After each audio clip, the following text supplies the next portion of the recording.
To kick things off for us this evening, ladies and gentlemen, Mr. Brian Walter.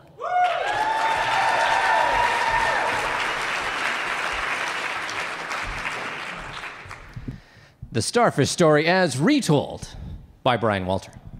Once upon a time, there was an old retired marine biologist who had a habit of walking on the beach early each morning. One day he saw a young man in his early 20s picking up starfish and throwing them back into the ocean. As the biologist came closer, he called out, "Good morning, young man. May I ask what you're doing with those starfish?" in a voice sounding suspiciously like Katharine Hepburn.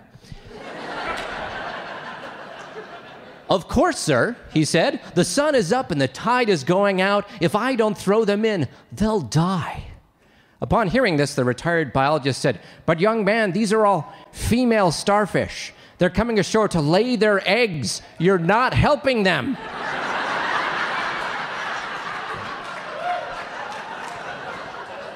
"No, they're dying," said the young man nervously, "and I'm saving them." "No, you're messing with nature," the biologist said. "What do you think's happening here? This is a perfectly nice day. There's been no storm, no hurricane. Do you really believe that thousands of starfish suddenly decided that today was a good day to die?" It could happen," said an agitated young man. "No, it couldn't, kid. Look, the science of this is all wrong. It sounds like something you read on the internet. Starfish have thrived for millions of years. That wouldn't be true if they committed mass suicide every time the tide went out. Son, what's really going on here?" The young man sighed. "Okay, you want the truth, old man?" "Yes, I think I do." "Do you want the truth?" "Yes, I want the truth." "You can't handle the truth." "When I was 7 years old, I had a goldfish named Mr. Squirtle. I loved Mr. Squirtle, and for 5 years he was my best friend until my sister bought me a starfish." "They're so cute," she said. "Well, it's a little known fact that starfish are meat eaters." "That's right. Little 5-armed carnivores. So one morning I wake up and all that's left of Mr. Squirtle is a large floating orange dorsal fin. From that day on, my life motto became, all starfish must die." I didn't have much luck at first. I would go into tide pools and stab them with my pocket knife, but starfish don't have blood. But then I tried snapping off their little arms, but you know what? They grow back. And then each of the broken off arms grows into another freaking starfish.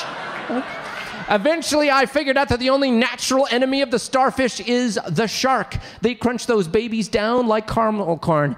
So every morning for the last 8 years, I come here to this very beach in Monterey where they filmed the movie Jaws, and I look for starfish trying to make it to the shore to lay their eggs, and I throw them into the surf as free Happy Meals for the sharks. I am the self-appointed roadblock in the starfish circle of life. You hear me? That's what I was doing yesterday, that's what I'm doing now, and that's what I'll be doing tomorrow. So there you go, old man. Now you know the truth. "But son," the biologist softly replied, "each female starfish can lay 1.5 million eggs. No matter how many starfish you feed to the sharks, the species won't ever become endangered. You can't possibly make a difference. There's too many to kill." At this, the young man reached down, picked up a starfish in his hand and chucked it into the mouth of a shark about 30 yards offshore, and he said, "Oh, it made a difference to that one."